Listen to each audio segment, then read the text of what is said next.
चलते हैं। अगला करंट अफेयर्स ये रहा आपकी कंप्यूटर स्क्रीन पर। ये किस चीज के लिए है, ये आपके सामने दिख रहा है। ठीक है, इसरो ने रिसेंटली फेस किया है सेटबैक मिशन, जो NVS-02 सैटेलाइट था, जो इसका डिजायर ऑर्बिट था, उस पर ये पहुंच नहीं पाया।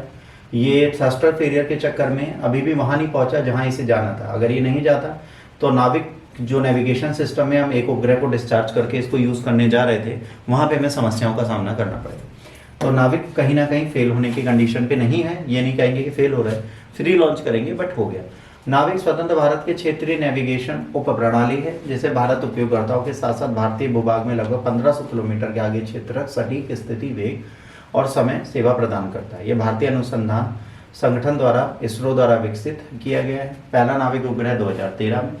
2022 तक नाविक में 8 उपग्रह शामिल हैं, जिनमें से 3 भूस्थिर कक्षाओं में, 5 झुकी हुई भूसमकालिक कक्षाओं में और 7 वर्तमान में 7 उपग्रह अन्य सज्जित हैं। नाविक की 2 सेवाएं, नागरिक उपयोगकर्ता SPS देना और रणनीतिक के लिए RS देना।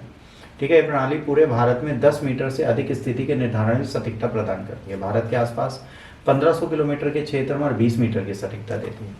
नाविक सिग्नल जो है GNSS सिग्नल और GPS, ग्लोनास और DO के साथ अंतर संचालनीय है। अब इसकी 2 सर्विस हैं, एक स्टैंडर्ड पोजीशनिंग सर्विस जो हम यूज़ करते हैं और रिस्ट्रिक्टेड सर्विस जो आर्मी यूज़ करती है। सबसे बड़ी बात, नाविक में क्या बोला इन्होंने, कहा 3 ऐसे सैटेलाइट लगे, फिर 2 ऐसे लगे हैं, वो ऐसे घूम रहे, 8 बनाते हुए घूम रहे और 3 ऐसे घूम रहे। तो जब मैंने साइंस टेक पढ़ाया था, याद है, मैंने पूरी एक पोजीशन बना के दिखाई थी कि इस तरीके से वो कवर करता है, मतलब पूरा भारत और इंडियन ओशियन और बे ऑफ बंगाल में दिखाता है। उस नाविक के कुछ सैटेलाइट होंगे जिनकी वर्किंग कैपेबिलिटीज धीरे धीरे डाउन हो रही है। जब उनकी वर्किंग कैपेबिलिटीज डाउन होती है तो उनकी वर्किंग कैपेबिलिटीज को इम्प्रूव करने की कोशिश की जाती है।